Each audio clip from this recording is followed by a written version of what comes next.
Olá, seja muito bem-vindo. A partir de agora, eu, Tabata Pote, te faço companhia e te trago as principais notícias internacionais da última semana. Yamandu Orsi, pupilo do ícone de esquerda José Pepe Mujica, será o próximo presidente do Uruguai. Ele venceu o segundo turno das eleições ao disputar com o candidato do governo, Álvaro Delgado. Yamandu Orsi, vencedor das eleições presidenciais no Uruguai, será o encarregado de devolver a esquerda ao poder no país sul-americano. Sob a bênção do popular ex-presidente José Pepe Mujica, este professor de história de 57 anos derrotou o candidato da coalizão governista de centro-direita, Álvaro Delgado. Com a vitória de Orsi, a Frente Ampla regressará no dia 1º de março à cadeira presidencial, que perdeu em 2020, depois de governar durante 15 anos.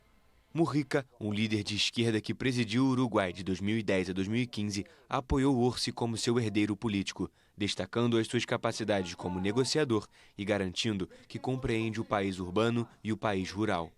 Descendente de espanhóis e italianos, formado em escolas públicas e comprometido com a igualdade social promovida pelo Estado, Orsi encarna o DNA uruguaio. Ele nasceu na zona rural, em uma casa sem luz, e cresceu na pequena cidade de Canelones. Quando jovem, trabalhou no armazém dos pais e também foi coroinha na Igreja Católica e dançarino de folclore. Em 1989, aderiu ao movimento de participação popular fundado por Mujica.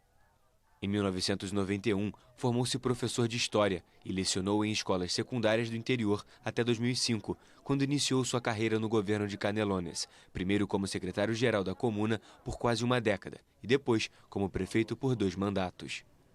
Renunciou para as eleições partidárias de junho, nas quais superou em muito a ex-prefeita de Montevidéu, Carolina Cose, que acabou se tornando sua companheira de chapa. Orsi foi casado 2 vezes, a última com a mãe de seus filhos gêmeos de 12 anos. O presidente eleito dos Estados Unidos, Donald Trump, declarou que pretende impor uma tarifa de 25% sobre produtos do México e do Canadá. Em uma série de publicações na sua conta na rede social Truth Social, o presidente eleito dos Estados Unidos, Donald Trump, prometeu aplicar tarifas amplas aos maiores parceiros comerciais dos Estados Unidos sobre todos os produtos que entram no país. O republicano afirmou que pretende impor uma tarifa de 25% sobre produtos do México e do Canadá, além de uma tarifa de 10% sobre as importações da China, em resposta ao comércio ilegal de drogas e à imigração. As tarifas são um pilar da agenda econômica de Trump. Ele prometeu impostos abrangentes, tanto para aliados quanto para adversários, durante a campanha eleitoral. Muitos economistas alertaram que as tarifas podem prejudicar o crescimento econômico e aumentar a inflação, já que são pagas principalmente pelos importadores, que trazem os produtos para os Estados Unidos e que frequentemente repassam esses custos aos consumidores. Mas membros do círculo íntimo de Trump defendem que as tarifas são uma ferramenta útil para os Estados Unidos pressionarem seus parceiros comerciais a aceitar termos mais favoráveis e trazer de volta empregos industriais de outros países. Uma juíza aceitou o pedido de um promotor especial para arquivar as acusações contra Trump pela suposta tentativa de alterar o resultado das eleições de 2020, nas quais foi derrotado por Joe Biden. O promotor especial, Jack Smith, recomendou à juíza do Tribunal Distrital, Tanya Chutkan, que suspendesse o caso devido à política do Departamento de Justiça de não processar um presidente em exercício. Uma pesquisa desenvolvida em Boston, nos Estados Unidos, mostrou que o ChatGPT sozinho superou o desempenho dos médicos. Mais uma prova de que a inteligência artificial veio para ficar. O estudo foi conduzido por Adam Hodgman, um especialista em medicina no Centro Médico Beth Israel Diaconés em Boston. Ele acreditava que os chatbots construídos para usar a inteligência artificial ajudariam os médicos a diagnosticar doenças. Hodgman ajudou a projetar ferramentas que foram oferecidas aos médicos que receberam o ChatGPT-4 juntamente com os recursos convencionais. O resultado superou as expectativas. O ChatGPT se saiu melhor ao avaliar históricos de pacientes, mesmo quando profissionais usavam um chatbot. O chatbot da empresa OpenAI obteve uma média de 90% ao diagnosticar uma condição médica a partir de um relatório de caso e explicar seu raciocínio. Os médicos designados aleatoriamente para usar o chatbot obtiveram uma pontuação média de 76%. Aqueles designados aleatoriamente para não usá-lo tiveram uma pontuação de 74% em média. Por meio do estudo, foi possível concluir que, apesar de os médicos estarem expostos às ferramentas de inteligência artificial, poucos sabem como explorar as habilidades dos chatbots. Como resultado, eles não conseguiram aproveitar a capacidade dos sistemas de AI de resolver problemas complexos e oferecer explicações para os seus diagnósticos. Para Hodgman, os sistemas de AI devem ser um complemento para os médicos. A tecnologia vai oferecer valiosas segundas opiniões sobre diagnósticos. O experimento envolveu 50 profissionais, uma mistura de residentes e médicos assistentes recrutados através de alguns grandes sistemas hospitalares americanos, e foi publicado no mês passado no periódico JAMA Network Open. Os participantes do teste receberam 6 histórias de casos e foram avaliados por sua capacidade de sugerir diagnósticos e explicar por que os favoreciam ou descartavam. As notas também incluíam acertar o diagnóstico final.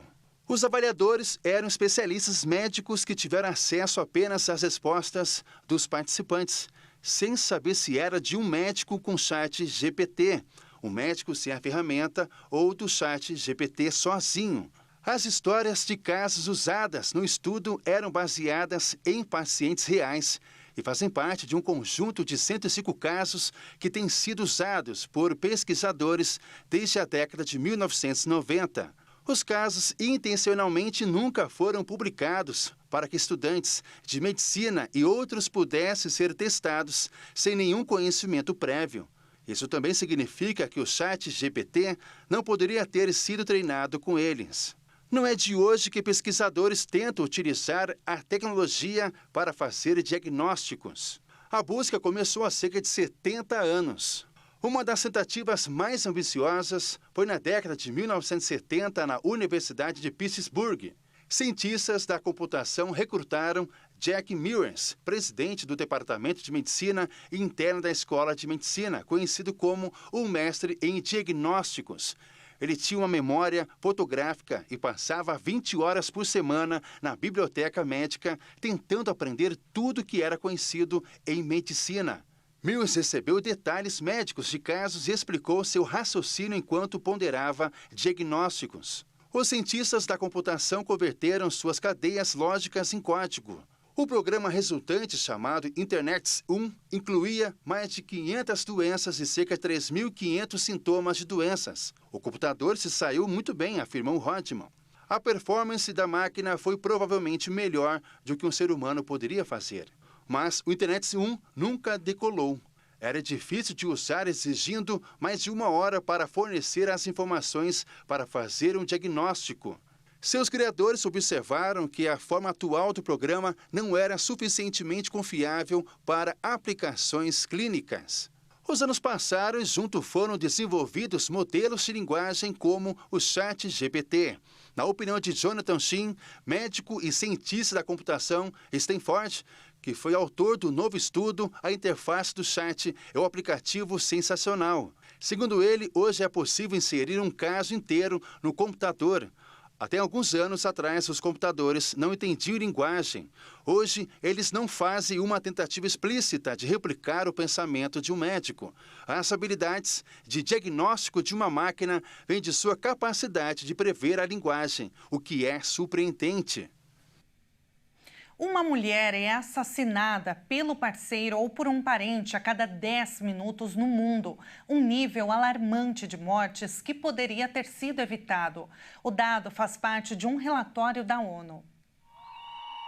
Uma mulher é assassinada pelo parceiro ou por um parente a cada 10 minutos no mundo, ou seja, 140 mortes por dia. A trágica realidade consta de um relatório publicado pelas Nações Unidas. O texto destaca que pelo menos 85 mil mulheres adultas e jovens foram assassinadas de forma intencional no mundo em 2023.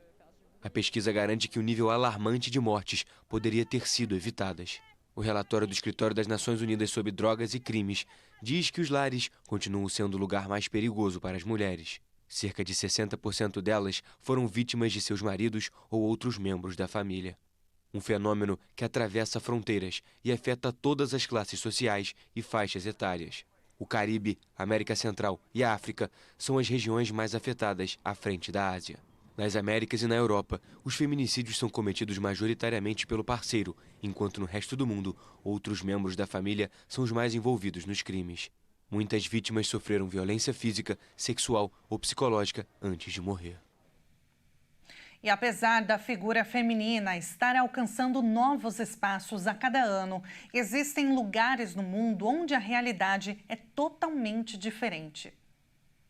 O Brasil vivenciou um fato histórico em sua última eleição municipal, que ocorreu em outubro desse ano. Quase 40% das candidaturas aos cargos políticos foram de mulheres, um número bem expressivo se comparado aos anos anteriores, porém com muita margem para crescimento. Mas se esse espaço concedido às mulheres brasileiras na política tem sido muito comemorado, existe uma outra realidade muito contrária em outros locais do mundo, principalmente no Oriente Médio. Em países como Afeganistão, Iêmen, Somália e parte da Síria, a opinião feminina simplesmente não existe. O direito ao voto não foi concedido, e por mais que a ONU e outras ONGs lutem para mudar o cenário, as leis locais parecem ser irrevogáveis. No Paquistão, algumas mulheres até podem votar, mas não têm direito de escolher seus maridos e a prática do casamento forçado ainda é real. Falando em casamento, na Somália, meninas crianças são dadas a homens para casar. Já no Irã, as vestes são totalmente controladas e somente parte do rosto fica à mostra. No aeroporto de Washington, capital dos Estados Unidos, foi criada uma vaga especial. O oficial da alfândega é um cão que, com um faro bem apurado, não deixa passar nada contrabandeado durante o seu expediente. O animal, ao perceber algo errado, para ao lado do passageiro que estiver com a bagagem proibida e avisa aos agentes humanos que algo está errado. Fred, um cão treinado em agricultura da Brigada Beagle, sentiu o cheiro de mercadorias proibidas e emitiu um sinal para seu parceiro. O animal foi encontrado nas ruas há alguns anos. Fred, agora, é um dos 6 cães da Brigada Beagle, de nariz afiado, que patrulha o aeroporto internacional Washington Dulles, em busca de plantas e produtos de carne que os viajantes são proibidos de trazer para o país. A intenção de vasculhar as bagagens é impedir a entrada de micróbios vindo do exterior para prevenir doenças ou infestações por plantas. E à medida que a temporada de festas se aproxima, a Alfândega e Proteção de Fronteiras espera um aumento no número de viajantes que muitas vezes desconhecem as regras ou os riscos, transportando frutas e iguarias de viagens de turismo ou carnes, como de cobra ou camelo, que proporcionam sabores familiares de terras distantes. A Brigada Beagle é empregada pela Alfândega e Proteção de Fronteiras em todo o país como guardiões no ponto de desembarque, para interromper o fluxo de bens que poderiam prejudicar plantas nativas e o gado e danificar os mercados agrícolas dos Estados Unidos. O cão está sendo treinado para aprender novos cheiros de plantas proibidas e proteínas. Ele fareja produtos típicos vindos da África e do Oriente Médio, rotas que coincidem com o seu turno de trabalho. Quando uma fileira de barras de chocolate recheadas com pistache são colocadas em uma padaria em Berlim pela manhã, os padeiros sabem que o produto vai se esgotar rapidamente. O sucesso da receita de Dubai viralizou pelo mundo todo. Pegue barras de chocolate, bastante pistache, misture bem e você vai ter uma iguaria que viralizou na internet. Quando Ali Fakro coloca esse doce na vitrine de sua padaria em Berlim, ele sabe que vai ser sucesso de vendas. Inspirado no chocolate Dubai, o rapaz de 32 anos procurou a receita e começou a fazer sua própria versão da iguaria.